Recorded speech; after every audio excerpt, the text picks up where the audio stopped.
It may be a day late, but always on time. Welcome to the Desmond Johnson Show here on Tobacco Road Sports Radio, tobaccoroadsportsradio.com. This is our normal Wednesday edition, which is why it says Wednesday Night Lights at the bottom, because we still got high school football going on. Third round of the North Carolina High School Athletic Association state playoffs in full effect.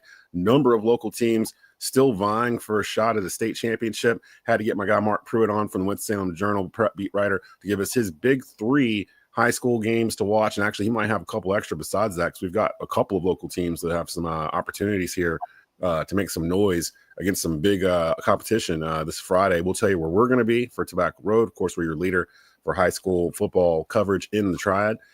Two games we've got Friday night, two big ones. So we'll tell you where to go and how to get to those as well. Let's go ahead and get into it and figure out where we need to be on Friday night this week. It's the Desmond Johnson Show. Live with Desmond Johnson, son, the live is one. Represent NC to the fullest. Yeah, welcome to the Carolinas. Everywhere you go, the sky is Carolina blue, the finest. Live action, feedback, the city need that. I've been number one, no cap. Here's the recap. Adrenaline is my addiction. I'm about to relapse. Step on the turf if you want and get your weed wet. I'm going harder than a martyr on the starter end. It's the heart of man, that's a rap like a cardigan. I'm breaking records, it's fourth and inches, I count the seconds. The over-under's my roar of thunder, my secret weapon. Yeah, the game is to be told. I don't break, I break modes. Follow me on Tobacco Road.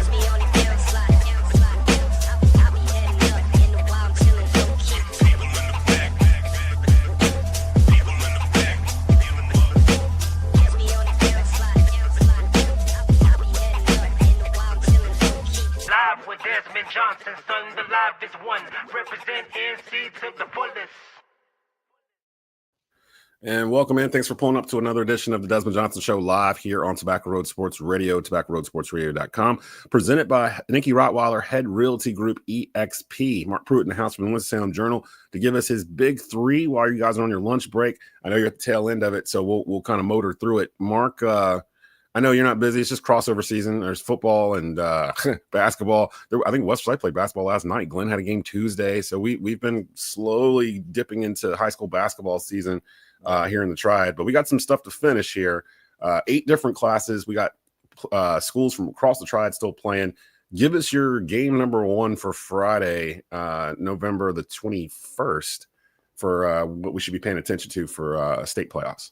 Third round, and this is a fun one just because every coach I ever talked to or have talked to football-wise tells me the goal for them every year is to be able to practice on Thanksgiving Day. Yes, sir. People win this week, they get to do that next week for the fourth round game. So a lot of the area teams are going on the road this week for third round games, and we'll start with West Forsyth in 8A at Huff, the number 1 8A team in the state. This one is going to be interesting because 2 defensively led teams. Huff, I think I was looking at it a little while ago. Huff's allowed 84 points all season, and they played a pretty tough schedule. West Forsyth's been getting it done, though. They continue to find ways to win. Went down to Mallard Creek last week. The defense really carried them. Set up 2 big touchdowns. One, they had a pick 6 for a touchdown in the first quarter. Had a fumble recovery that set up another touchdown, and I think it was 16-0 within the first 5-6 minutes of the game, and really gave West the cushion they needed, and they could kind of control the clock after that with their running game with Moses Morris. So this is, I guess we can call this the big boy game now for West Forsyth and Huff. And I think the last few times I have covered a Forsyth County team playing a Huff team, I've come home with a loss. So I hope I'm not jinxing West Forsyth Friday night, but I seem to have done that the last couple years with East Forsyth and Coach Willard. So yeah, I'm not very fond of Huff because of those experiences. I've called all those games. Usually what would happen, East Forsyth and Huff would meet in a battle of like unbeatens or whatever. It'd be a rock fight. Huff would pull away. Usually East would have like a turnover or something that would be the difference. It'd be something really small, like a turnover and deep in their own territory or something like that. But they were defensive struggles for sure. And then Huff would promptly lose the very next week to Grimsley. So it was like clockwork every single time. So last time it was East and Huff. Was that when Quayshawn? Yeah, that was 23. So that was the Jalen Rayner, Quayshawn Brown senior year. They were undefeated. I think they were like number 1 or number 2 in the state. Huff came in, Right before halftime, East tried to do a jet sweep with Quayshawn Brown, and he tried to cut it up the middle of the line. Got tangled up in a pile, broke his ankle like right at the 50-yard line.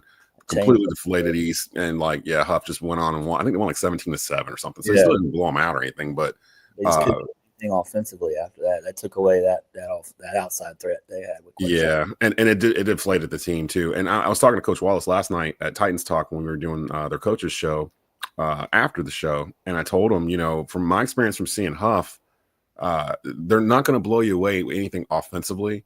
But they are one of the best defensive teams in the whole state. Like they are fundamentally sound. They don't make a lot of mistakes. Samari Matthews is going to Texas, I believe, the safety that they have there. They always have D1 talent on their defense. To me, basically, the 2 years East lost to them is because they lost the turnover battle. And I told Wallace, like, if you win the turnover battle, you'll have a shot against them. Don't worry about going to Huff or anything like that stuff. Just the way they play West plays football, they run the ball this year and they play really, really good defense. So I think them playing Grimsley earlier in the year and some of those like Richmond County, I think they played this, or I can't remember who it was. And I think it was Richmond County. Richmond, they both of West losses this year. They were leading in the fourth quarter. They were leading Grimsley. Yeah, so I mean, fourth quarter, and kind of just let it. Turnovers were the difference against Richmond Senior.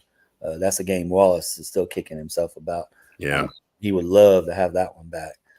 In Grimsley, they just gave up two big plays, one of which was later revealed to have been dropped in the end zone, but with a touchdown that will go ahead score too. So we'll get to Grimsley in just a bit, because they're still out there. And I think them playing, and he said that playing Grimsley, playing Richmond earlier in the year, those long, like the Richmond drive was the longest one they had. This Huff drive, it's literally 60 minutes flat from Clemens to where Huff is in Cornelius. 60 minutes.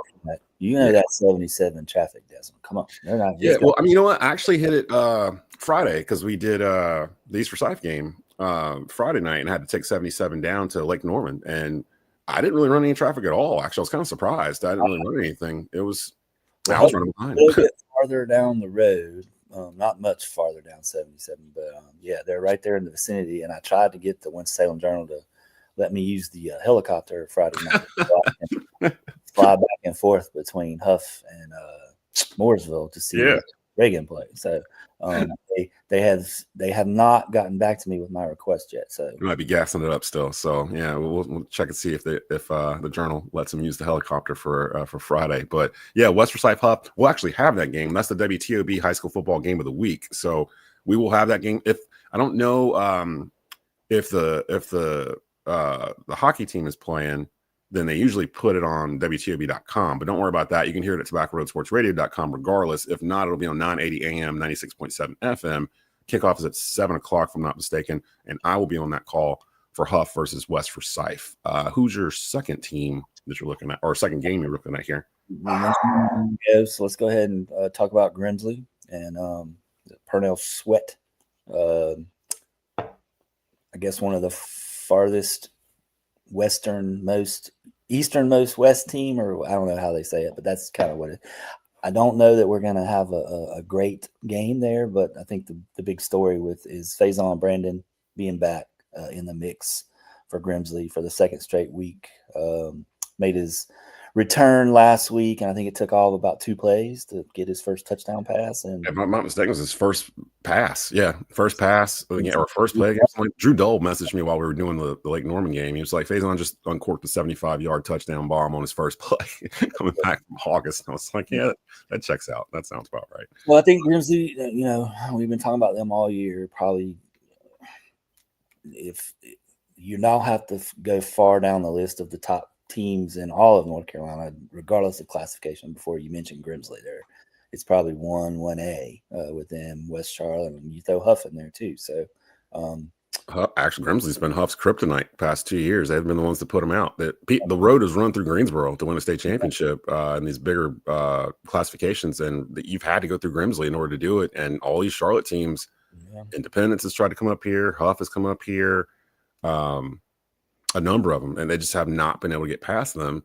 And Coach Wallace actually was telling me last night he called Coach Brown from Grimsley to ask him, what do you got? What's the special sauce here? What are you guys doing to beat Huff the past couple of years? And he said, Coach Brown said, you have to be at home in Greensboro and you have to have Mitchell Summers in the backfield. And he's like, yeah, well, we're on the road and we don't have Mitchell Summers at Sacred Heart. So what are we supposed to do? He's like, I don't know. They don't have Mitchell, but they got Moses, and Moses is pretty He's legit. pretty good. He's pretty good. And that West Forsyth offensive line, I feel like the only teams that are really alive that could beat Grimsley are not in 7A. And I feel like because of that, they're going to skate pretty much to the state championship, I feel like. I see that. Weddington, I think, can give them a run again, but they got to come here. They got to come to Greensboro. I like what West Forsyth has up front. And I talked to one of the linemen last night. I got a little inside with him, and he said we're just going to try to run power against them as much as we can, and I think that'll bode well for what they're trying to do. And if the defense can do what they did last week at Mallard Creek, I mean, I think they can hang around. And if they hang around, Huff hasn't played a lot of close games. Right. I think they had 3 early in the year. 2 of those were against out-of-state opponents, one in South Carolina, one from Virginia. But I really think West can hang around, and I think they got a shot. So if West plays the same game plan they played when they played East, when I did that game earlier this year, there was a overtime thriller. West Forsyth won in the very end. They follow that same pattern. I think they'll be fine against Huff. Wallace likes to throw the ball, but West doesn't really throw the ball that often. I mean, they just kind of run the ball. They really run the ball, and they run it in the trenches too, behind that offensive line. And their defense is really the star of this team, in my opinion. They're, PJ Dean, who's the linebacker they have? Keith Taylor. Keith Taylor, yeah. He's had a fantastic. Yeah. Daviel was the player of the year in the CPC, defensive player of the year in the CPC. That's not out there in the ether yet, but it will be soon. There you go. Just that right there, breaking news. So So West Forsyth and Huff, and then Grimsley, Jack Britt. And I was going to ask you this too. Do you know why? I know that they put in some kind of provision, the state, where some teams are able to choose which region they go to, because Jack Britt is in Fayetteville. And I'm sitting there trying to figure out why they're in the West region.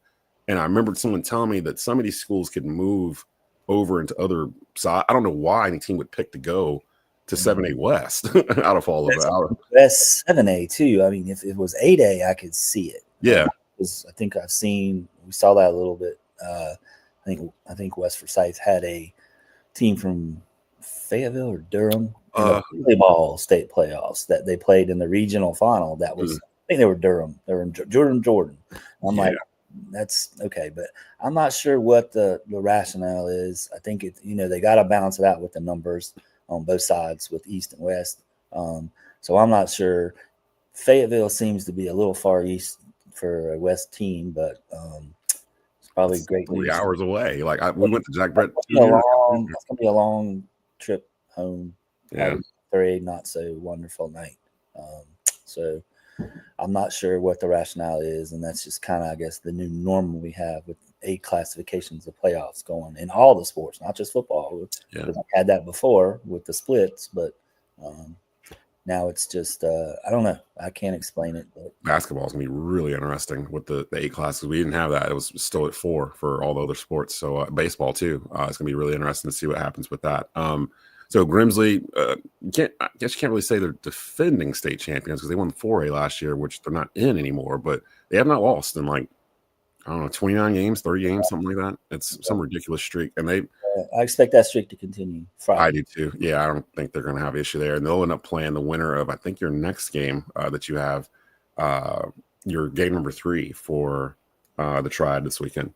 Reagan at Mooresville. This one's very interesting to me. I like this one a lot just because these two teams they've got 3 common opponents, and they both were 3-0 against them. You got East Forsyth, Lake Norman, and then Kannapolis Brown. All 3. Reagan beat Kannapolis last week. Dominant defensive performance.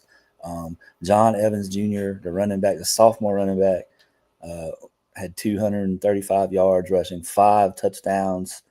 Set the single season Reagan rushing record last week in that game.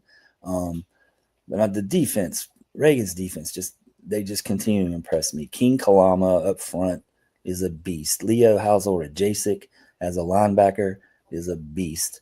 7 Glover in the secondary, great. Antonio Kelly in the secondary made some great plays last week. Blocked a field goal. Alonzo McCoy, a junior linebacker who was the Journal's Player of the Week this week, had 3 fumble recoveries off of strip sacks.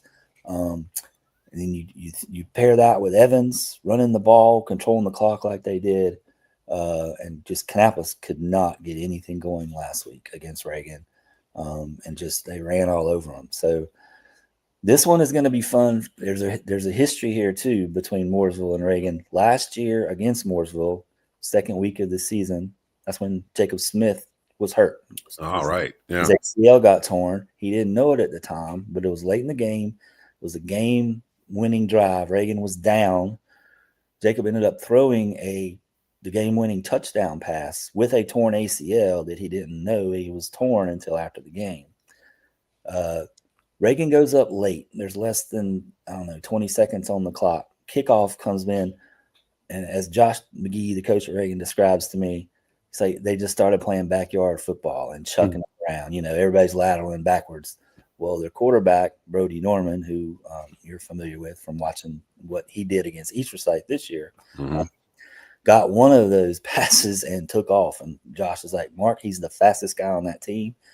And he got to the 1-yard line before we tripped him up and stopped him short. Clearly his time ran out, or it would have tied the game. Damn.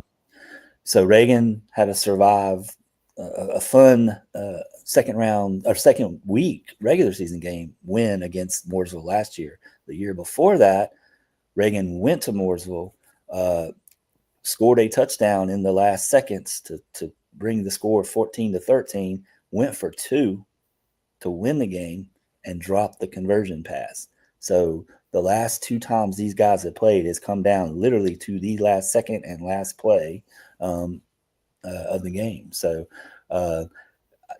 knowing what I know about Reagan and Coach McGee and what I saw with Mooresville this year when they came to Kernersville and just stomped Eastford. I think you and I talked about this. I don't think I've ever seen an East Forsyth team lose like that. Yeah, that was the worst loss I've ever called for East. Playoff game a couple of years ago when they just rolled over. It kind of was similar to that, yeah, where it just it snowballed, and it was on the ground too. They broke up.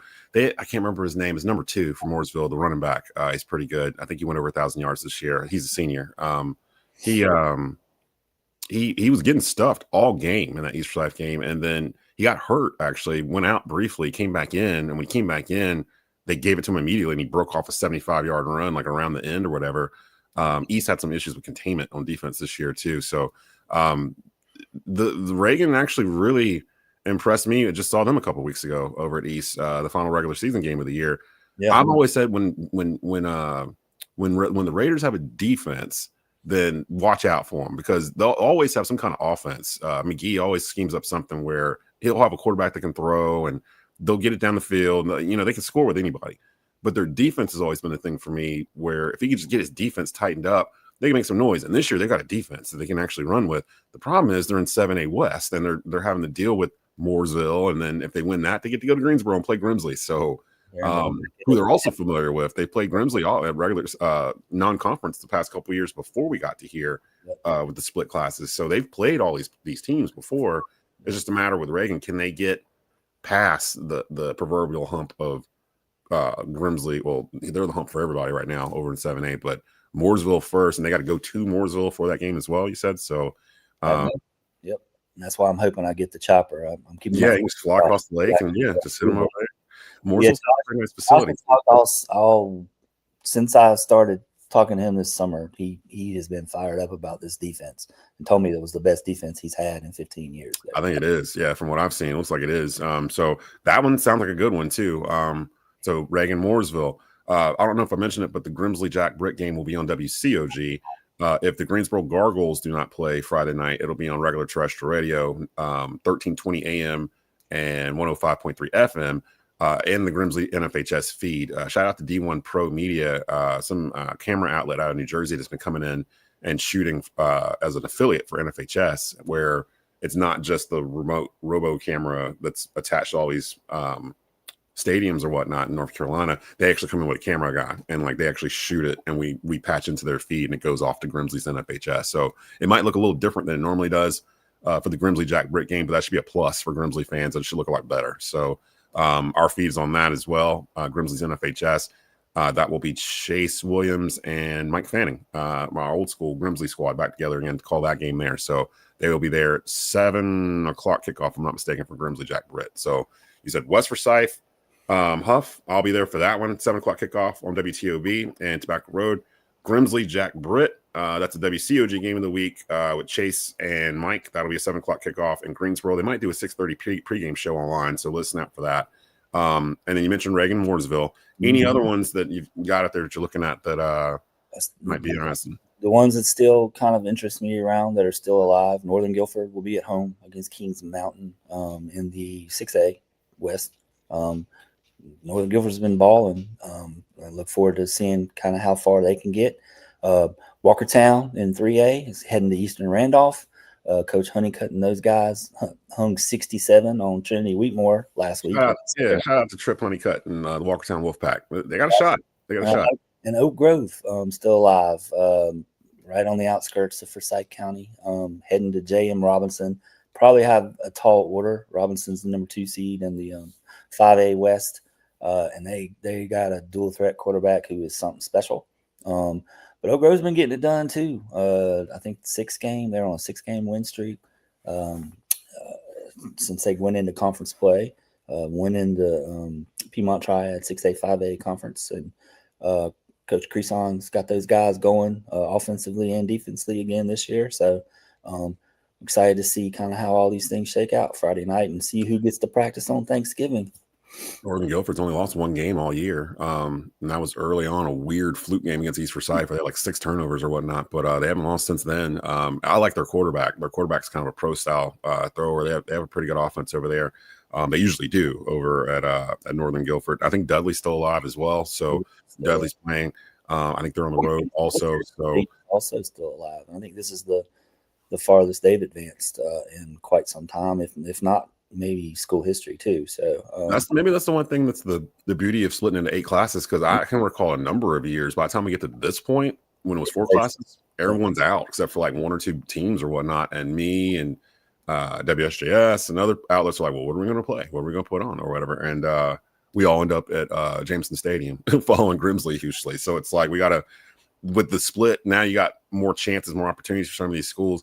And I told somebody last night, because they're like, how do you do the, like, once East is out and some of my host schools, how do we go about doing games? And I was like, typically for Tobacco Road, what we end up doing, if a local team in Guilford or Forsyth County makes the state championship, we call that game for them. And we put it on TOB and we run that game. We did that for East when they went in 18 and 19. We called the Dudley game when they won, I think 2021. Was it the spring season? I can't remember. I think it was the spring season. Tabor won that year. Grimsley won that year. We did all those games that weird spring season. And at the time, they weren't my school. So we did it because they were there. And we said, if a local team makes it, we'll do those games. So kind of the same thing here. Keep an eye on the West Forsyth thing, because although we don't have a network with them, we've done their coaches show for going on 6 years. And shout out to the town of Clemens. Shout out to East Coast Wings, who'll be the title sponsor of that game on Friday night. East Coast Wings in Clemens. Shout out to Greg Ballas and all the fun folks over there. They're the ones that are actually making this happen. They're the ones that decided to sponsor this so that we could actually air this game. So shout out to them and the Titan moms too, who have been big with keeping Titan stock going beyond the regular season over at Mossy's and Clemens. So the West Forsyth crowd's getting big. They're getting behind this, and they have a pretty good team this year too to get behind. So shout out to Kevin Wallace, Coach Perez, Willard, all those guys over at West Forsyth. They make it fun on Wednesday nights too, so I'm rooting for them. And with my alma mater out, I got to find a place to latch on to. So I'm kind of with my other schools that have West Forsyth and Grimsley. I'm kind of running with them. I expect to be with Grimsley until December, so we'll see. Yeah, how it plays out. You're gonna get to see that through again. And I did see it might affect this as well today. Cardinal Gibbons and who are they playing? Hillside, Millbrook. I can't remember who it is. Their game got moved to today, Thursday, because of the NC State game that'll be played on Friday. And NC State's literally across the street from Cardinal Gibbons, if I'm not mistaken. So, so they moved the Cardinal Gibbons game up to today. So that might be something to keep an eye on for folks who are looking for some high school football. You can probably watch it on NFHS tonight, the Cardinal Gibbons game. So I just saw that come across Twitter. Let me go ahead and get you out of here. And again, Our schedules changed a little bit due to me starting Believe in Hills Hoops. If you haven't saw that yet, it's myself, sixth man of North Carolina basketball, B-Dot, and former Carolina Hooper PJ Harrison. We just started on Believe Podcast Networks once a week with Carolina Men's Hoops. Because of that, I'm altering my schedule for Desmond Johnson Show, and the high school football is ending. So Desmond Johnson Show will go back down to a 1 episode a week, hour-long type deal like it was for franchise players towards the end of each week, and you'll be able to hear it on WTOB 980 AM, 96.7 FM in Winston, and on WWBG 1470 AM in Greensboro. It'll run on Friday afternoons, and it'll run again on Saturday morning. So this episode will actually run on Friday's episode right before I come on the air for Huff and West Forsyth. So if you're not watching right now, you'll be able to hear it on TOB around 6:30 on Friday. So I'm going to get Marc out of here because I'm sure he has nothing to do today.